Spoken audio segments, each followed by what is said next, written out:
हे दोस्तों, मैं चिराग एक और वीडियो के साथ। तो आज हम देख रहे हैं असेसमेंट ऑफ इंडिविजुअल्स का पार्ट। अब देखिए, मोस्टली इसमें टैक्स रेट्स का पार्ट कवर होगा, रिबेट, रिलीफ, सरचार्ज, जनरली यही पार्ट कवर होंगे। तो इसको हम दो वीडियो में कवर कर लेंगे। अब देखिए, ये भी याद रखना, मैं पहले भी आपको बता चुका हूँ कि जैसे under graduate, post graduate, CS में जब भी ये कोर्स कवर करते हैं तो न्यूमेरिकल क्वेश्चन ज़्यादा आते हैं, लेकिन इसमें थियोरेटिकल कॉन्सेप्ट का पार्ट ही ज़्यादा आता है। तो न्यूमेरिकल पर हम इतना ध्यान नहीं देंगे, जहाँ जरूरी होगा वहाँ हम न्यूमेरिकल क्वेश्चन कवर करेंगे। लेकिन आप बोलेंगे कि सर असेसमेंट का पूरा इक्वेशन कराइए, तो वो पॉसिबल नहीं हो पाएगा, क्योंकि इतना आपका पार्ट आता भी नहीं है। अगर आपने पास्ट ईयर के एमसीक्यूज उठाए तो देखिए उसमें क्या आता है, टोटल इनकम, उसकी टैक्स लाइबिलिटी। तो टोटल इनकम आपको दे रखी होगी और आपको टैक्स लाइबिलिटी निकालनी है। आपको रिबेट अंडर सेक्शन 87A का जनरली पार्ट निकालना है, या उसके बाद की टैक्स लाइबिलिटी निकालनी है। उस तरीके से सिंपल सिंपल पार्ट आएंगे।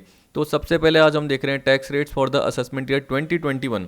तो देखिए, जनरली शुरू में जो पार्ट कवर किया है वो स्लैब रेट का पार्ट कवर किया है। आपको पता है कि इनकम बढ़ती जाती है तो टैक्स रेट भी बढ़ती जाती है, जनरली वही स्लैब रेट से रिलेटेड होता है। तो यहाँ पे देखिए, इंडिविजुअल, एचएफ, एओपी, बीओआई और आर्टिफिशियल जुरिडिकल पर्सन के केस में सबसे पहले स्लैब रेट दे रखी है। तो इसमें तीन कैटेगरी है, सुपर सीनियर सिटीजन और अदर्स। ठीक है, इसमें तीन कैटेगरी याद रखना। अब देखिए, सुपर सीनियर सिटीजन कौन है? जो इंडिया का रेसिडेंट है। ये तो जनरली सारे केस में ही आपको पता है, पर यहाँ पे इसमें सुपर सीनियर सिटीजन का मतलब क्या है? At least 80 years of age at any time during the relevant previous year. तो एटलीस्ट का मतलब क्या है? 80 ईयर और मोर। 80 ईयर और मोर, तो पिछले साल वो 80 साल का है, उससे ज़्यादा का हो। सीनियर सिटीजन में क्या होता है? At least 60 years.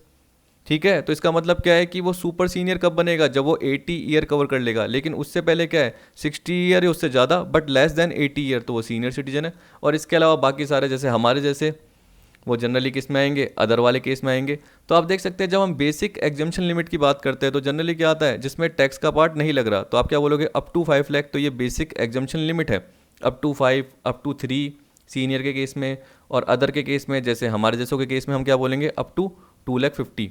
क्योंकि देखिए, जैसे मेरी एज क्या है? 29, 30, यही बोलिए मिडिल में एक तरीके से। तो मैं क्या बोलूँगा कि जनरली मैं इनकम कमाऊंगा, तो अप टू 2,50,000 क्या लगेगी? नील लगेगी। तो देखिए, अब एक एग्जाम्पल के फॉर्म में देख लेते हैं।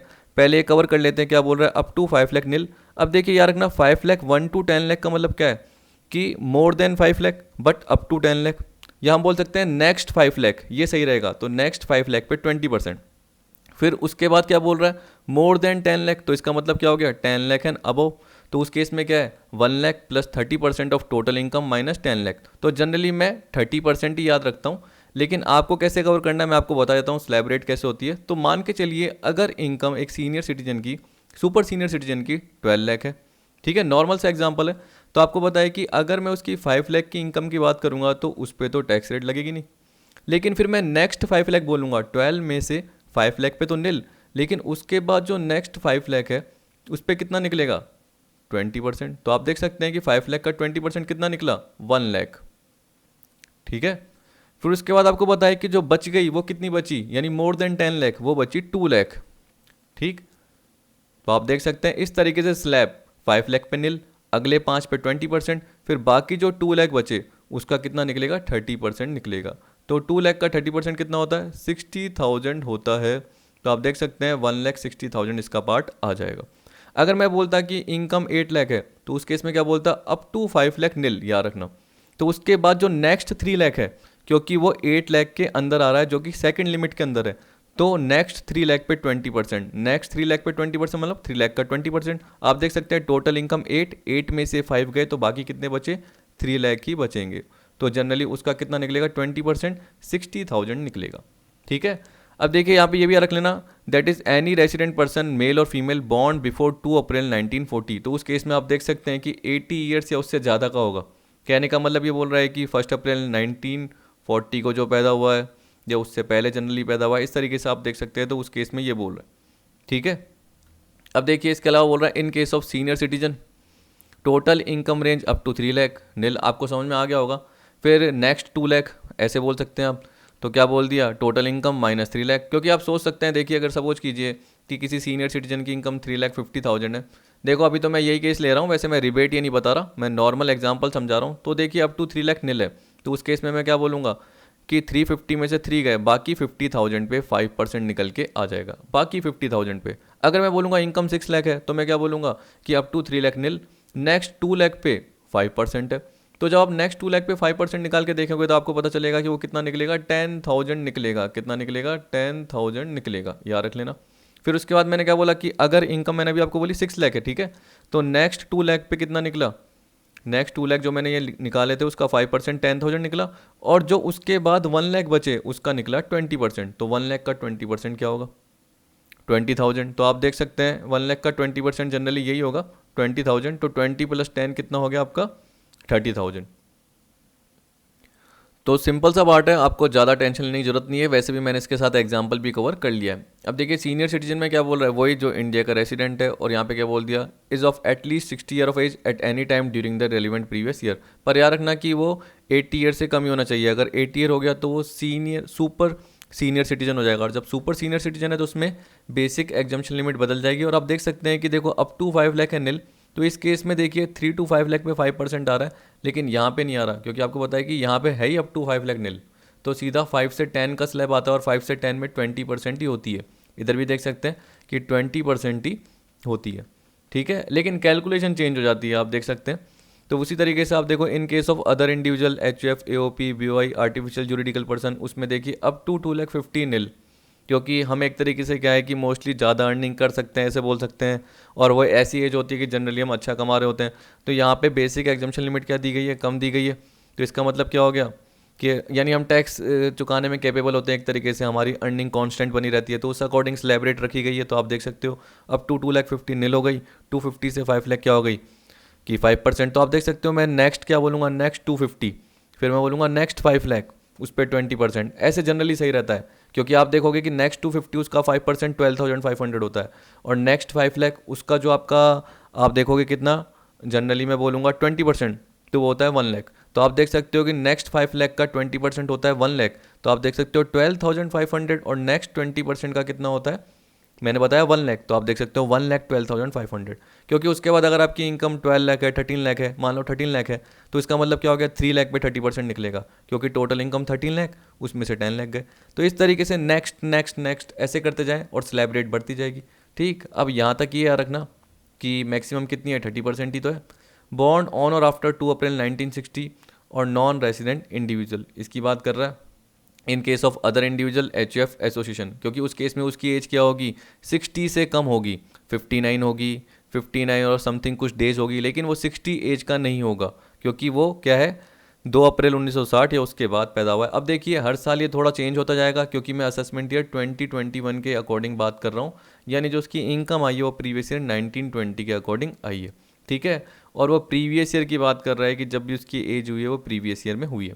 अगर आप रिबेट का पार्ट देखोगे तो जनरली अगर आप पिछले असेसमेंट ईयर की बात करोगे, जैसे 1920, और अभी का असेसमेंट ईयर देखोगे आप 2021, तो उसके अकॉर्डिंग चेंज हुआ है। जब आप 1920 तक देखोगे तो जनरली क्या है, उसमें इनकम बोल रहा है कि जो रिबेट मिलती है, अगर टोटल इनकम 3,50,000, जहाँ तक मुझे ध्यान आ रहा है, फिर भी एक बार आप करेक्ट कर लेना, चेक कर लेना, कहने का मतलब कि 3,50,000 तक क्या था, रिबेट का पार्ट मिलता था। लेकिन अब वो बढ़ा दिया गया और बोल दिया कि अगर टोटल इनकम 5 लाख से ज़्यादा नहीं होती तब भी रिबेट मिल जाएगी। पहले 3,50,000 तक की अगर इनकम थी तो उस केस में रिबेट मिल जाती थी, उससे ज़्यादा है तो रिबेट नहीं मिलती थी। तो यहाँ पे देखिए रिबेट क्या बोल रहा है, 87A के अकॉर्डिंग रेसिडेंट इंडिविजुअल को मिल रही है। तो असेसमेंट ईयर 2021 से थोड़ा चेंज हो गया और बोल दिया total income of the assessee does not exceed ₹5 lakh. तो अच्छी बात है कि आपका अब थोड़ा सा क्या हो गया, इनकम का पार्ट बढ़ गया, तब भी आपको रिबेट मिल जाएगी। मान के चलिए आपको पहले 1920 तक रिबेट जो मिलती थी वो 3,50,000 तक मिलती थी, लेकिन अब आपकी इनकम 450 हो गई, तो असेसमेंट ईयर से चेंज हो गया, अच्छी बात है, तो आपको रिबेट मिल जाएगी। और साथ में जो ये अमाउंट था 12,500, उसकी जगह पहला अमाउंट था 2,500, अब देखिए यहाँ पे 12,500 हो गया। तो इसका मतलब क्या है, ये भी पार्ट बढ़ गया और ये भी पार्ट बढ़ गया। पर यहाँ पे देखिए ये तो वही है लोअर ऑफ द फॉलोइंग, क्योंकि आपको पता है कि हायर तो देता ही नहीं है। आपको कोई भी छूट मिलेगी, एग्जाम्पशन मिलेगी, हायर तो कभी मिलेगी ही नहीं। मेरे को तो देखने को नहीं मिली, या मैं कहीं पे मिस इंटरप्रेट कर गया होऊंगा, तो आप बता देना कि जहाँ पे एक तरीके से हायर मिलती है, तो हायर तो मेरे हिसाब से मिलती ही नहीं है मोस्टली। तो देखिए 100% of tax liability as computed above और ₹12,500। तो आप देख सकते हैं कि इससे पहले ही टैक्स निकल के आ चुका होगा, जो कि जैसे मैंने अभी बताया टोटल इनकम पे टैक्स निकला। तो जैसे ही वो टैक्स निकला उसके बाद रिबेट देखिए, ठीक है। अब रिबेट क्या होगा, कह रहा है 100% ऑफ टैक्स लायबिलिटी, यानी जो टैक्स निकला वो सेम टू सेम अमाउंट, मान के चलिए 20,000 अमाउंट निकला, तो 20 और 12,500 विच इज़ लोअर, तो 12,500 की डिडक्शन मिल जाएगी, ठीक है, यानी वो लेस हो जाएगा, रिबेट मिल जाएगी। कह रहा है compute rebate under section 87A in the following cases. बताइए, एग्जांपल भी मैंने ले लिए। असेसी अगर इंडिविजुअल है, रेसिडेंट है, देखिए बोल रहा है सीनियर सिटीजन है, इंडिविजुअल है, नॉन रेसिडेंट है तो रिबेट मिलती नहीं है, एचयूएफ है तो रिबेट मिलती ही नहीं है। तो आपको पता है कि ये वाला केस और ये वाला केस आपको देखने की ज़रूरत ही नहीं है। और देखिए यहाँ पे किसकी बात कर रहा है, रेसिडेंट इंडिविजुअल की बात कर रहा है, तो इनको भी मिल सकती है, इनको भी मिल सकती है, लेकिन 5 लाख के अंदर।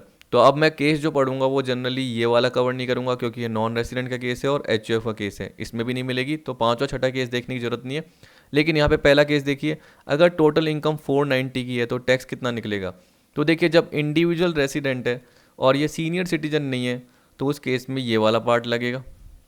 और आपको पता है कि नेक्स्ट 250 पे 5%, तो नेक्स्ट 250 का 5% होता है 12,500, लेकिन इसकी कितनी है, 4,90,000 ही है। तो मैं बोलूँगा कि जो इनकम है वो 4,90,000 है। 4,90,000 में से 250 जो कि बेसिक एग्जम्पशन लिमिट है वो ख़त्म हुई, तो बचे कितने, 240 का मैं निकाल लेता हूँ परसेंटेज, ये आ जाएगा अपना इनटू 5%, ठीक है, तो ये आ गया 12,000। बेसिक पार्ट है सिंपल सा, तो आप देख सकते हैं 12,000 निकल के आ गया। अब आपको रिबेट देखेंगे तो हम रिबेट के लिए क्या देखेंगे, जो टोटल इनकम है, जब आपने टैक्स निकाला तो उससे पहले जो टोटल इनकम थी वो कितनी होनी चाहिए, अप टू 5 लाख होनी चाहिए। तो ये केस पूरा रेसिडेंट इंडिविजुअल होना चाहिए, देखिए रेसिडेंट इंडिविजुअल है वो होना चाहिए। तो 100% ऑफ टैक्स लाइबिलिटी, तो टैक्स कितना निकला 12,000, या तो वो या 12,500 विच इज़ लोअर, तो 12,000 पूरी की पूरी मिल जाएगी, समझ गए। तो टैक्स आफ्टर रिबेट कितना हुआ, नील, क्योंकि 12 में से 12 गए। वैसे ही आप बाकी सारे केस में देख सकते हैं, बेसिक पार्ट है। चलिए ये भी बता देता हूँ, 5,12,000 दिख रहा है, तो आपको पता है कि नेक्स्ट 2,50,000 पे जो निकलेगा 5% वो निकलेगा 12,500, इतना तो बेसिक आपको पता ही है। फिर उसके बाद आपको पता है कि जो इनकम है वो 5,12,000 है, तो नेक्स्ट जो 5 लाख है उस पर कितनी है, 20% है। तो आप देख सकते हैं कि नेक्स्ट 5 में सिर्फ 12,000 ही आ रहे हैं 5 लाख से ऊपर। तो उस केस में 12,000 का अगर आप 20% निकालेंगे तो कितना आता है, ये आता है 20%, 2,400। 12,500 में 2,400 जोड़ के देखिए तो कितना आएगा, 14,900। आप देख सकते हैं आ रहा है 14,900। अब रिबेट देखेंगे तो नहीं मिलेगी क्योंकि टोटल इनकम 5,12,000 हो चुकी है, जो कि अप टू 5 लाख नहीं है, तो उस केस में रिबेट भी नहीं मिलेगी। कह रहा है reason total income exceed ₹5 lakh. अब ऐसे ही सीनियर सिटीजन का निकालिए, वो भी आपका निकल जाएगा, इस केस में भी नहीं मिलेगी क्योंकि टोटल इनकम 540 हो गई है। तो टैक्स तो आपको कैलकुलेट करना आता ही है, जैसे आप नॉर्मल कैलकुलेट कीजिए। इसमें नहीं निकलेगा क्योंकि इसमें नॉन रेसिडेंट है, याद रखना, तो जनरली रिबेट का पार्ट नहीं मिलेगा। एचयूएफ है, एचयूएफ को भी रिबेट नहीं मिलती है, तो जनरली यहाँ भी नील। तो यहाँ पे बोल रहा है assessee is non resident, assessee is not an individual, वो इंडिविजुअल नहीं है।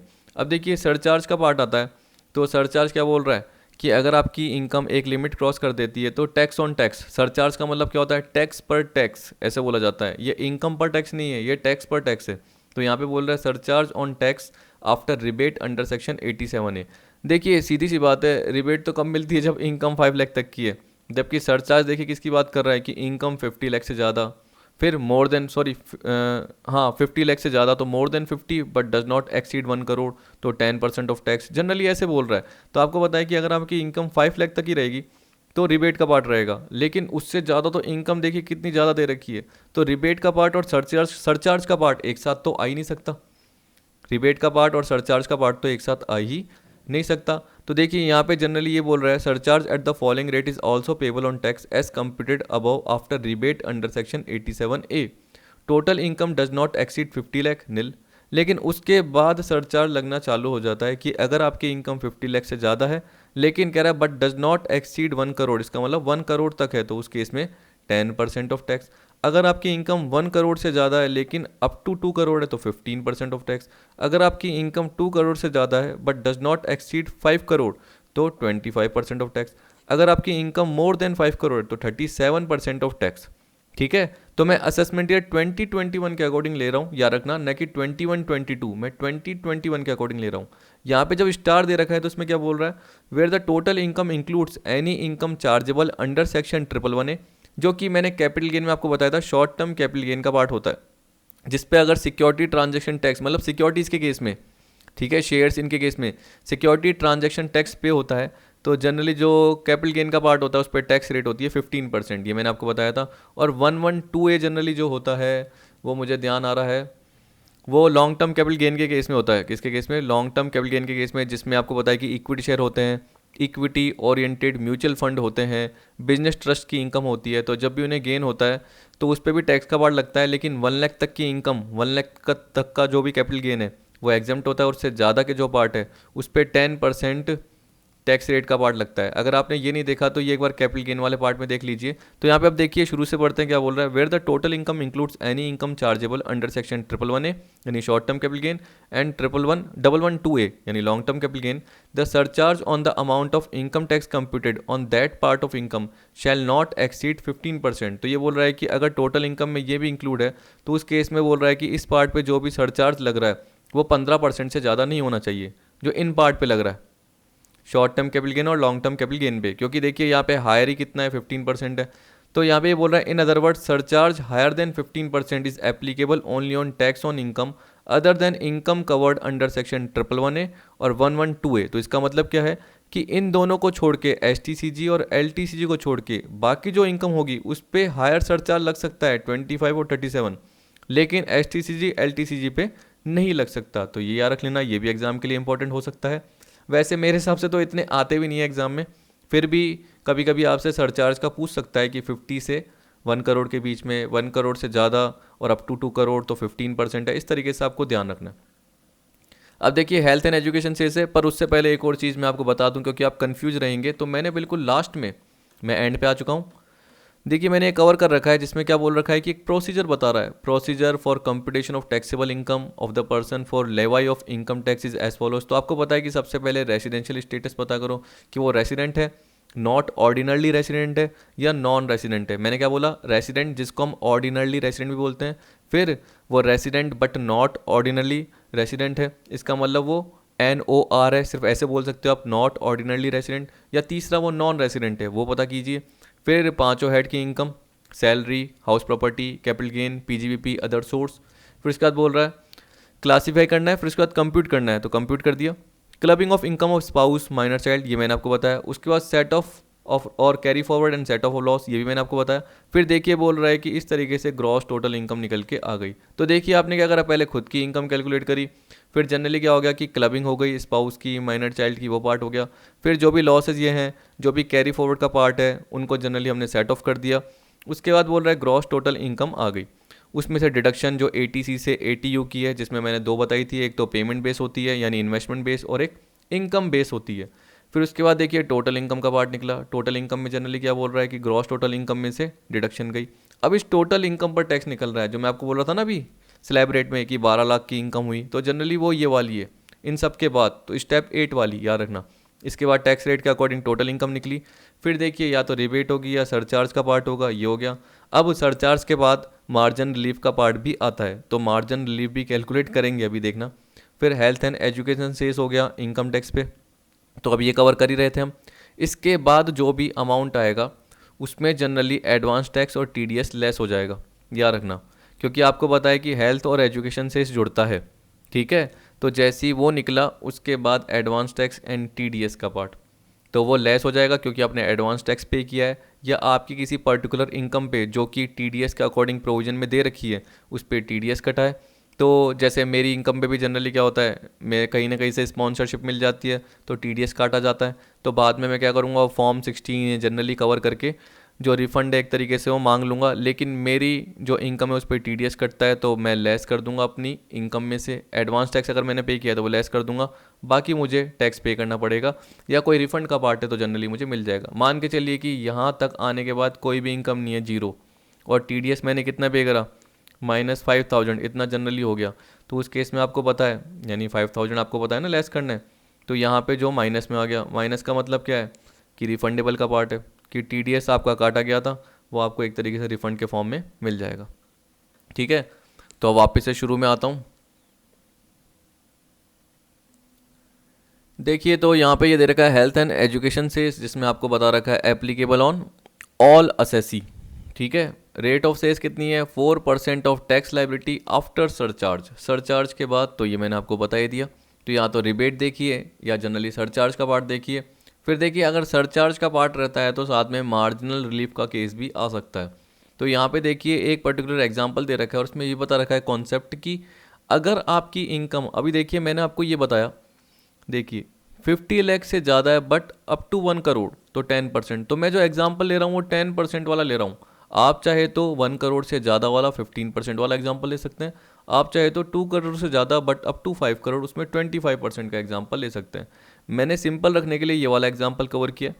अब देखिए अगर आपकी इनकम 49,90,90,000 है और जैसे ही अगर मान के चलिए कि वो 20,000 बढ़ जाती है यानी मोर देन 50 हो जाती है तो उस केस में सरचार्ज का पार्ट आ जाता है कि अगर वो 50 लाख वन भी हो गई, क्योंकि आपको पता है कि up to 50 lakh does not exceed up to 50 lakh nil है सरचार्ज, लेकिन उसके बाद तो सरचार्ज है ही।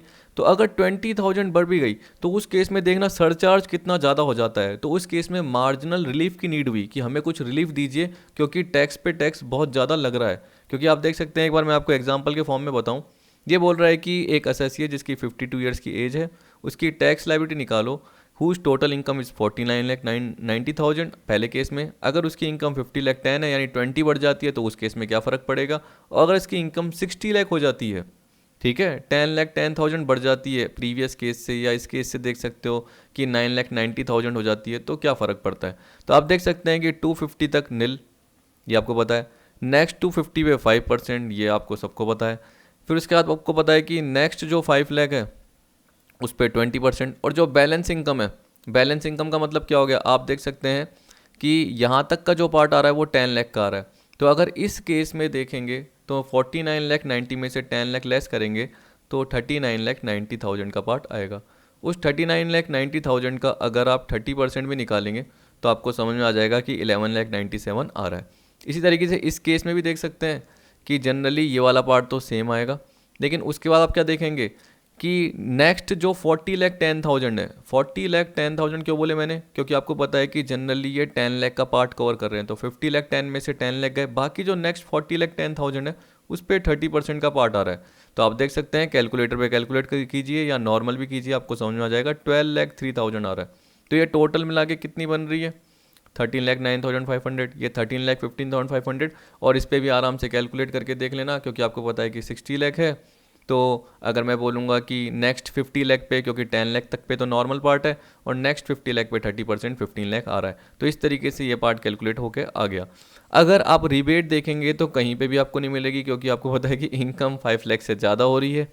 फिर लाइबिलिटी देखिए, अब देखिए सरचार्ज का पार्ट, तो आपको पता है कि 49,90,000 की इनकम होने के कारण सरचार्ज नहीं लगा, लेकिन जैसे ही इनकम 20,000 बढ़ गई तो सरचार्ज जीरो से लेकर कितना हो गया, आप देख सकते हैं 13,15,500 का टैक्स ऑन टैक्स बोला, तो जो टैक्स निकला उस पर 10% निकला, 1,31,550। तो आप देख सकते हैं कि पिछले केस से अगर देखोगे जीरो से लेके बढ़ गया।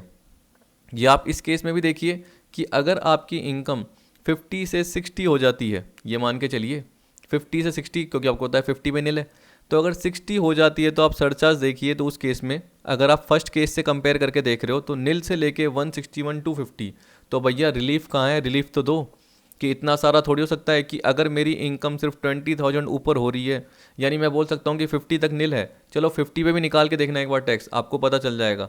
तो आप देख सकते हो कि अगर मेरी इनकम सिर्फ 10,000 बढ़ रही है 50 से ऊपर, तब भी इतना सारा मैं कैसे सरचार्ज दूंगा, तो मुझे कुछ रिलीफ चाहिए। तो इस केस में रिलीफ का पार्ट आया। अब देखो एनालिसिस करने से क्या पता चला, जो मैंने बताया वही है कि इनकम अगर पहले और दूसरे केस को एनालिसिस किया तो इनकम सिर्फ 20,000 बढ़ी है, जिससे जो सरचार्ज की लायबिलिटी है वो ये हो गई जो मैंने आपको अभी अभी बताई, ये वाली, ठीक है, देख सकते हैं ये वाली।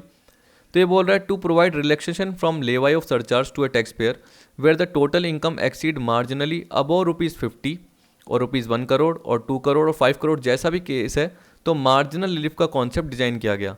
हमारी कंडीशन क्या है कि जो टोटल इनकम है वो 50 लाख से ज़्यादा है। याद रखना मेरे एग्जांपल के अकॉर्डिंग यहाँ पे 1 करोड़ भी हो सकती है उससे ज़्यादा, 2 करोड़ से ज़्यादा भी हो सकती है और 5 करोड़ से ज़्यादा भी हो सकती है। आपको पता है कि 10% है, 15% है, इसके अलावा वो क्या था कि एक 25% भी और 37% भी है। देखिए ये याद रखना जरूरी है, थोड़ा थोड़ा कभी कभी क्या होता है मिस भी हो जाता है, तो आपको ऐसे याद जरूर रखना है। रिलीफ देखिए, marginal relief is provided to ensure that the additional income tax payable including surcharge on excess of income over ₹50 और ₹1 करोड़ और 2 crore 5 lakh is limited to the amount by which the income is more than 50 और 1 करोड़ और 2 लाख और rupees 2 crore और ₹5 करोड़। ये बोल रहा है कि मार्जिनल रिलीफ इस तरीके से प्रोवाइड किया जाता है कि जो एडिशनल इनकम टैक्स पे कर रहे हो, जिसमें साथ में क्या है, सरचार्ज भी इंक्लूड है, तो जो भी एक्सिस इनकम हुई है, मान के चलिए कि 51 लाख हुई है, तो वो 51 यानी 1 लाख पे आके रुक जाए। जो एक्स्ट्रा टैक्स है ना, वो 1 लाख तक आके रुक जाए, वहाँ तक की जनरली मार्जिनल रिलीफ मिल जाएगी, उससे ज़्यादा नहीं मिलेगी, ऐसे जनरली ये बोल रहा है। तो आप देख सकते हैं कि मार्जिनल रिलीफ का अलग अलग फॉर्मूला दे रखे हैं, लेकिन मेरे को जो अच्छा लगता है वो दूसरा लगता है। फर्स्ट जो होता है वो जल्दी कैलकुलेट हो जाता है, क्योंकि इसमें देखिए क्या बोल रहा है, surcharge minus 70% of income minus 50 lakh. देखिए अगर आपकी इनकम हमारे केस में देखिए कितनी है, 50 लाख 10,000 की है, तो 50 लाख 10,000 माइनस 50 करेंगे तो आपको पता है कि 10,000, उस 10,000 का 70% कितना आएगा, 7,000। ठीक है, इस 7,000 को आपको क्या करना है, सरचार्ज में से लेस कर देना है। तो सरचार्ज में से इस 7,000 को लेस कर देना। सरचार्ज देखिए कितना है, सरचार्ज है 131,550, 131,550, उसमें से 7,000 लेस कीजिए तो मैं बोल सकता हूँ कितना आएगा, 124,550। ये आप देख सकते हैं नीचे कवर कर रखा है। देखिए आपको पता है कि लाइबिलिटी ये थी जनरली, इस केस में सेकंड केस में ये थी, सेकंड केस में जो सरचार्ज निकला था वो निकला था, तो उस केस में टैक्स और सरचार्ज मिला के ये आ गया था। लेकिन आपको मार्जिनल रिलीफ कितनी मिलेगी, जो मैंने आपको अभी भी ऊपर ऊपर ऊपर बताया कि 124,550, आप देख सकते हैं ये वाला पार्ट। तो आप देख सकते हैं वो कैसे निकला है कि सरचार्ज जो भी निकला हुआ है, सरचार्ज कितना था 131,550, उसमें आपने क्या करा, जो भी इनकम है, इनकम कितनी है सेकंड केस में 50 लाख 10, उसमें से 50 गए तो 10,000 का 70%। तो आप देख सकते हैं कि जैसे ये लेस किया तो 124,550 जनरली ये रिलीफ आपको मिल जाएगी। याद रखना ये भी ये बोल रहा है कि अगर पॉजिटिव है, अगर आपका नेगेटिव आता है तो रिलीफ का पार्ट नहीं मिलेगा और पूरा का पूरा सरचार्ज आपको देना पड़ेगा। ठीक है, रिलीफ आप लेस नहीं कर सकते। तो आप देखिए जैसे ही जनरली इसमें से ये लेस करते हैं तो उस केस में आपका ये 13,22,500 आता है। एक बार कैलकुलेट करके देख लेना, यही आएगा 13,22,500 आपका आ जाएगा। फिर देखिए आप ये भी बोलेंगे कि सर फिर बीच में ये कीड़ा करने के लिए क्यों दे रखा है, तो देखिए दिमाग लगाइए, ये बोलना चाहता है कि आपका वैसे सरचार्ज बन रहा था ये 131,550, लेकिन आपका रियल में सरचार्ज बना है ये वाला, जो कि रियल में जो मार्जिनल रिलीफ हुई है वो ये वाली निकली है। तो इसका मतलब इफेक्टिव सरचार्ज जो निकला है वो ओनली 7,000 बना है। तो अगर आप सीधा सरचार्ज ऐड करेंगे तो ये वाला नहीं करेंगे, सोचिए। तो आपको पता है कि इनको भूल जाइए, जो मैं जन पे क्रॉस कर रहा हूँ इनको भूल जाइए। अगर आप बोलेंगे कि इफेक्टिव सरचार्ज सिर्फ 7,000 है तो 13,15,500 में ये 7,000 जोड़ दीजिए तो कितना जाएगा, 13,22,500 आ जाएगा। ठीक है, अब मैं इसको एक बार इरेज कर देता हूँ तो आपको अब समझ में आ ही जाएगा कि मैंने क्या बताया। थोड़ा सा मैं पार्ट हल्का सा रिपीट करके बताता हूँ, बिल्कुल शॉर्ट में बताऊँगा। तो देखिए ये था अपना सरचार्ज, फिर मैंने जो निकाला मार्जिनल रिलीफ वो निकाला ये वाला। तो आप देख सकते हैं कि जो 14,47,50 था, 47,050 था, इसमें से मैंने ये लेस किया तो ये आ गया पार्ट। या दूसरा तरीका ये कि आप देख सकते हो कि पहले सरचार्ज ये था लेकिन रिलीफ मिल गई तो इफेक्टिव सरचार्ज 7,000 का आया, तो इसमें आप ये जोड़ सकते हैं। ठीक है, अब देखिए एक और तरीका है जो जनरली मेरे को पसंद है, मेरे को तरीका पसंद है ये वाला। इसमें जनरली क्या होता है कि आप पहले क्या कीजिए, income tax plus surcharge on income, आप अपनी 50,10,000 की जो भी इनकम है उस पर सरचार्ज कैलकुलेट कर लीजिए। तो आपको पता है कि सरचार्ज और इनकम टैक्स का पार्ट कैलकुलेट कर लीजिए। तो आपको पता है कि 50,10,000 पे आपका क्या पार्ट निकला, जैसे मैं इस पे बता देता हूँ, आपका निकला था ये वाला पार्ट, इसको याद रख लीजिए 1447050, ये निकला था 1447050। अब देखिए इनकम टैक्स ऑन 50 लाख, अब 50 लाख पे निकालिए, क्योंकि आपको पता है कि 50 लाख तक तो नील था, तो एक बार 50 लाख पे निकाल के रखिए। तो आपको पता है कि 50 लाख पे अगर निकलेगा तो ये 50 लाख 10 पे 12 लाख 3 निकला था, लेकिन अगर आप 50 लाख 10,000 पे अगर 50 लाख पे निकलेगा तो ओनली 12 लाख निकलेगा, यही। क्योंकि आपको पता है कि नेक्स्ट 40 लाख पे 30% निकलेगा 12 लाख, करके देख लेना 13,12,500 निकलेगा। मैं क्या बोल रहा हूँ, क्या निकलेगा 13,12,500। ओनली 50 लाख की इनकम पे कंप्यूट करके देखना तो निकलेगा 13,12,500। फिर देखिए ये बोल रहा है प्लस इनकम माइनस 50 लाख, क्योंकि आपका जो पार्ट है वो 50 लाख से ऊपर का है, तो इनकम कितनी है 50,10,000 है, ये याद रखिए। उसमें से 50,10,000 में से ये एक जीरो मिस हो गया, 50,10,000 में से 50 लाख लेस करोगे तो कितना आएगा, 10,000 आएगा। तो आप देख सकते हैं 13,12,500 प्लस 10 तो कितने हो गए, 13,22,500 ये हो गए। आप 14,47,050 में से ये लेस करके देखिए एक बार, मेरे पास भी कैलकुलेटर है, मैं भी लेस कर रहा हूँ,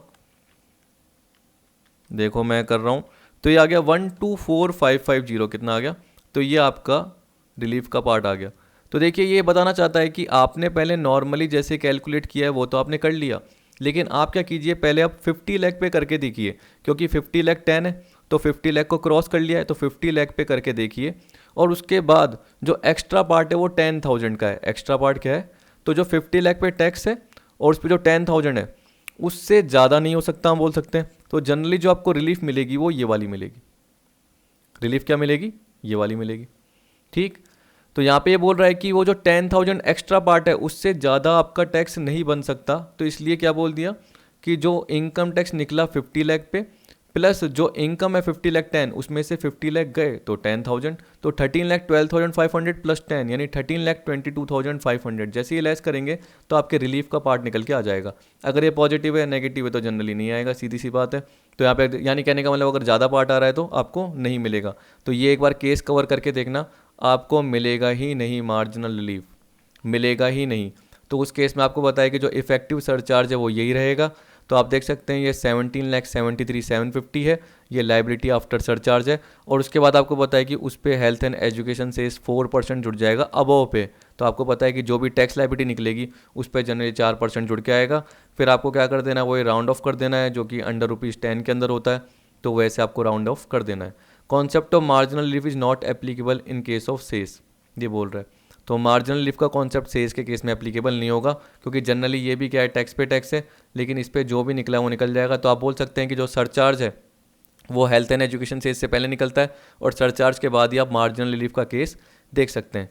आप देख सकते हैं फर्म और LLP के केस में, देखिए मैंने कवर करा दिया, एक बार आप खुद देखना, कवर करके आपको पता चल जाएगा कि मैंने क्या पार्ट बोला है, फिर भी नहीं आता तो देखिए वैसे तो बहुत सारी वीडियोज़ हैं, लेकिन मैंने जहाँ तक हो सका, मेरे को जितना कॉन्सेप्ट क्लियर था मैंने आपको बता दिया। अब देखिए फर्म और LLP के केस में क्या बोल रहा है, ए partnership firm including LLP limited liability partnership, जो कि आप लीगल एस्पेक्ट ऑफ बिजनेस में भी इसके पूरे प्रोविजन कवर करोगे। आपको पता है कि LLP एक्ट 2008 के अकॉर्डिंग, तो ए partnership firm including LLP is taxable at the rate of 30%। अब देखिए यहाँ कोई स्लैब रेट का पार्ट आ रहा है क्या, नहीं आ रहा। तो स्लैब रेट बस आपको ऊपर सोचना है, individual, HUF, AOP, BOI, artificial juridical person के केस में सरचार्ज जो है इसमें है, लेकिन देखिए सिंपल एक ही रेट है, ऊपर की तरह नहीं कि 10, 15, 25 यानी 10, 15, 25, 37 जनरली वैसे दे रखी है। तो यहाँ पे नहीं दे रखी, यहाँ पे नॉर्मल है 12% ऑफ इनकम टैक्स। आपको पता है कि वो टैक्स पे ही निकलेगा, कई लोग गलती कर देते हैं और इनकम पे निकालते हैं। तो देखिए इनकम नहीं, इनकम टैक्स पे निकलेगा। तो सरचार्ज का मतलब ही क्या होता है, tax on tax. If total income exceed ₹1 crore otherwise nil.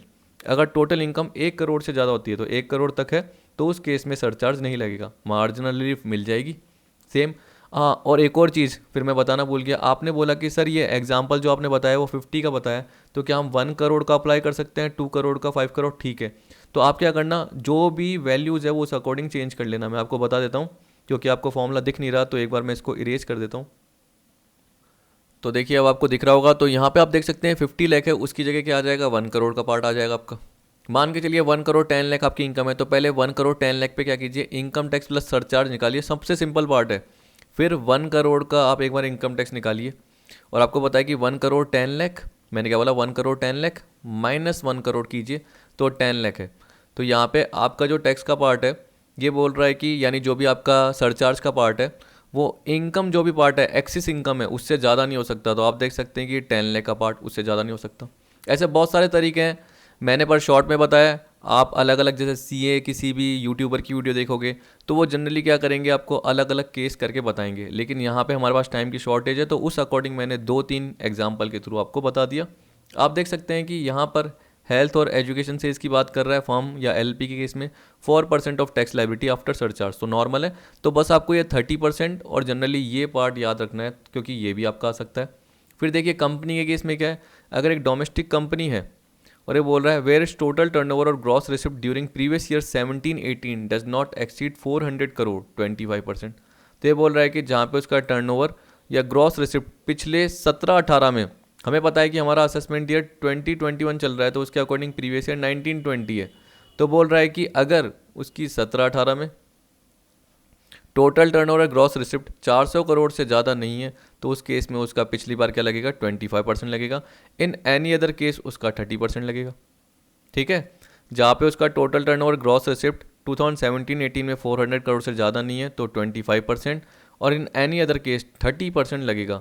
In case of foreign company 40%, in case of foreign company 40%। Surcharge देखिए अब कंपनी के केस में, तो डोमेस्टिक कंपनी के केस में क्या है, अगर टोटल इनकम 10 करोड़ से ज़्यादा हो जाती है तो उस केस में 12%। अगर टोटल इनकम 1 करोड़ से ज़्यादा है बट अप टू 10 करोड़ तो उस केस में क्या बोल दिया, 7%।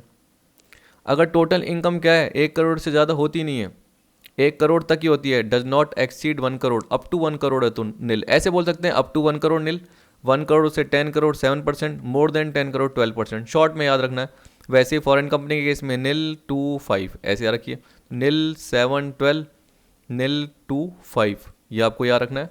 आप ये भी याद रखना कि up to 1 crore, more than 1 crore, but up to 10 crore और मोर देन 10 करोड़, इस तरीके से आपको ध्यान रखना है। मार्जिनल रिलीफ अवेलेबल होगी बहुत पॉइंट में, अगर इनकम क्या हो जाती है, कह रहा है that is income exceed ₹1 crore और ₹10 करोड़। तो चाहे इनकम 1 करोड़ से ज़्यादा हो जाए चाहे 10 करोड़ से ज़्यादा, दोनों केस में मार्जिनल रिलीफ मिल जाएगी। हेल्थ एंड एजुकेशन से इसमें क्या बोल रहा है, 4% of tax liability after surcharge, normal case. अब देखिए ये पार्ट वैसे मैं आपको बता चुका हूँ, और मैंने अभी आपको बताया था 11A और 112A जिसमें मैंने आपको बोला था। तो वैसे आप देखिए, वैसे तो मैं ये कैपिटल गेन वाले पार्ट में कवर कर चुका हूँ, पर शॉर्ट में आपको पता होना चाहिए। और ये मेरे हिसाब से मैं सैलरी का जब मैंने आपको पार्ट बताया था तब आपको 60% बताया था। इस तरीके से कहीं ना कहीं मैं आपको टैक्स रेट बता चुका हूँ। तो आप देख सकते हैं LTCG other than LTCG under section 112A, यानी जहाँ पे इक्विटी शेयर का पार्ट नहीं है, इक्विटी ओरिएंटेड म्यूचुअल फंड की यूनिट का पार्ट नहीं है, या बिजनेस ट्रस्ट की यूनिट का पार्ट नहीं है, तो normal long term capital gain है। जैसे आपने कोई अपनी एसेट बेच दी, कैपिटल एसेट जो कि शेयर्स इनके अलावा है, तो उस केस में 20% है। लेकिन अगर शेयर की बात कर रहा है, इनकी बात कर रहा है, इनकी बात कर रहा है, तो उस केस में क्या बोल रहा है, LTCG up to 1 lakh exempt है, लेकिन उससे ज़्यादा होने पर 10% से टैक्सेबल है। तो कह रहा है 10% इफ़ LTCG एक्सीड ₹1 लाख, तो 1 लाख से ज़्यादा हो जाता है, 1,20,000 1,30,000, तो उस केस में आपको बताएगी 10%। STCG अगर 111A में, जहाँ पे सिक्योरिटी ट्रांजेक्शन टैक्स पे होता है, यानी सिक्योरिटीज़ के केस में, तो 15% है। 115BB ये भी आपने पढ़ा था, कैजुअल इनकम के केस में, winning from lottery, crossword puzzle, race including horse race, card game, other game of any short gambling और बैटिंग, तो 30%। फिर इसी तरीके से आपने ये भी पढ़ा था BBDA, जिसमें मैंने आपको बताया था कि अगर डिविडेंड की इनकम 10 लाख से ज़्यादा हो गई तो उस केस में क्या बोल रहा है, 10%। Income by way of dividend exceed ₹10 lakh in aggregate, aggregate का मतलब क्या होता है, आपको अलग अलग कंपनी से पिछले साल के दौरान मिला, तो टोटल मिला के अगर वो 10 लाख से ज़्यादा हो गई तो जो एक्स्ट्रा है उस पर आपका 10% का पार्ट लग जाएगा। वैसे ही ये बोल रहा है कि अगर अनएक्सप्लेन्ड सोर्स की इनकम है, अनएक्सप्लेन्ड इन्वेस्टमेंट है, अनएक्सप्लेन्ड क्या बोलते हैं एक्सपेंडिचर है, जनरली ये मैंने आपको कवर कराया था सैलरी वाले पार्ट में, तो उसमें आपका 60% का पार्ट टैक्सेबल होगा, 115BBE। ठीक है, अब मेरे हिसाब से जो अगला पार्ट आएगा वो आपका आएगा पूरा अल्टरनेट मिनिमम टैक्स का, जिससे आपका ये सारा पार्ट कवर हो जाएगा। ये देखिए इतना सारा पार्ट है, क्योंकि मुझे एग्जाम्पल भी कवर करना था, तो पूरा पार्ट आपका यही आएगा, क्योंकि मैं एक ही इसी वीडियो में कवर नहीं करा सकता, अराउंड 3 to 4 पेज है, तो लेंथी हो जाएगा पार्ट। और ये स्टेप जरूर याद रखना कि आपको याद रखना है कि जब भी इनकम कैलकुलेट होती है तो ये क्लबिंग सेट ऑफ में दिक्कत होती है, तो सेट ऑफ बाद में आता है। पहले जो भी स्पाउस, जैसे हस्बैंड है, हस्बैंड ने क्या करा, वाइफ को प्रॉपर्टी ट्रांसफ़र कर दी, वही विदाउट कंसिडरेशन आप बोलते हो ना, तो उस केस में हम बोल सकते हैं कि टैक्स बचाने के लिए करा। तो जो भी उस पर्टिकुलर हाउस प्रॉपर्टी पे इनकम हुई तो पहले हस्बैंड की इनकम में जुड़ेगी, आपने जनरली ये पार्ट कवर किया है। माइनर चाइल्ड वो भी आपने कवर किया, एग्जम्पशन भी कवर करी, पर चाइल्ड की क्या होती है, तो वो सारा पार्ट कवर किया। जैसे ही वो जुड़ेगा उसके बाद सेट ऑफ कैरी फॉरवर्ड होगा, उसके बाद ग्रॉस टोटल इनकम निकलेगी, फिर डिडक्शन है, फिर टोटल इनकम है, फिर उस पर टैक्स का पार्ट है, उसके बाद सरचार्ज या रिबेट का पार्ट है जो कि अंडर सेक्शन 87 है। जनरली रिबेट जो मिलती है वो 5 लाख तक की इनकम में मिलती है, और सरचार्ज का जो पार्ट है वो 50 लाख से ऊपर वाले पार्ट पे चालू होता है। तो ये जनरली आपको पता होना चाहिए। रिबेट जो मिलती है वो सिर्फ इंडिविजुअल को मिलेगी, ये भी आपको पता होना चाहिए, रेजिडेंट इंडिविजुअल को। हेल्थ एंड एजुकेशन सेस है, ये जनरली क्या होगा, इनकम टैक्स पे होगा, इस पर कोई रिलीफ का पार्ट अवेलेबल नहीं होता, लेकिन सरचार्ज पे रिलीफ का पार्ट अवेलेबल हो जाता है। फिर एडवांस टैक्स TDS जो भी पे किया है वो जनरली आपको लेस कर देना है, लेस करना याद रखना, बाकी सारे पार्ट आपके ऐड हो रहे हैं, डिडक्शन आपकी लेस हो रही है, याद रखना। जैसे ये लेस करेंगे फिर आपका टैक्स पेबल या रिफंडेबल पार्ट आ जाएगा। ओके, आई होप आपको सारा पार्ट समझ में आया होगा। अगले पार्ट में देखेंगे AMT, अल्टरनेट मिनिमम टैक्स। तो आई होप आपको वीडियो पसंद आई होगी। वीडियो देखने के लिए थैंक यू।